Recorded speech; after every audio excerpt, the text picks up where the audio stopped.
கண்கள் துடித்தால் யாரோ உங்களை நினைத்து கொண்டிருக்கிறார்கள் என்று அர்த்தம். வலது கண் துடித்தால் அதிர்ஷ்டம், இடது கண் துடித்தால் துரதிர்ஷ்டம். அப்படித்தானே? உண்மையை அறிந்து கொள்ள நேரம் வந்துவிட்டது மக்களே. காரணம் ஒன்று, கோபம் அல்லது பயம்.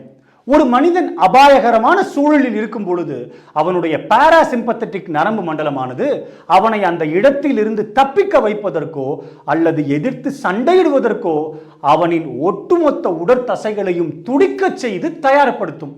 அப்படி தயார்படுத்தும் வேளையில் முகத்தின் தசைகள் மற்றும் சிரித்த வண்ணம் சாந்தமாய் இருந்தால் நன்றாக இருக்குமா? அதனால்தான் அவனது முகத்தசைகளையும் தயார்படுத்தும். அவ்வேளையில் கண்களை சுற்றி இருக்கும் ஆர்பிகுலாரிஸ் ஆக்குலை தசையின் செயல்பாடு அதிகரித்து இந்த மயோகிமியா என்ற துடிப்பு ஏற்படுகிறது.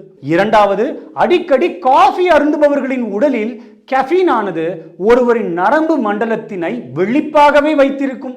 இதனாலும் இத்தசைகளின் செயல்பாடு அதிகரித்து இந்த துடிப்பு ஏற்படலாம். மூன்றாவது, மெக்னீசியம் சத்துதான் உடலின் ஒட்டுமொத்த தசைகளையும் சீராக தளர்த்த உதவுபவை.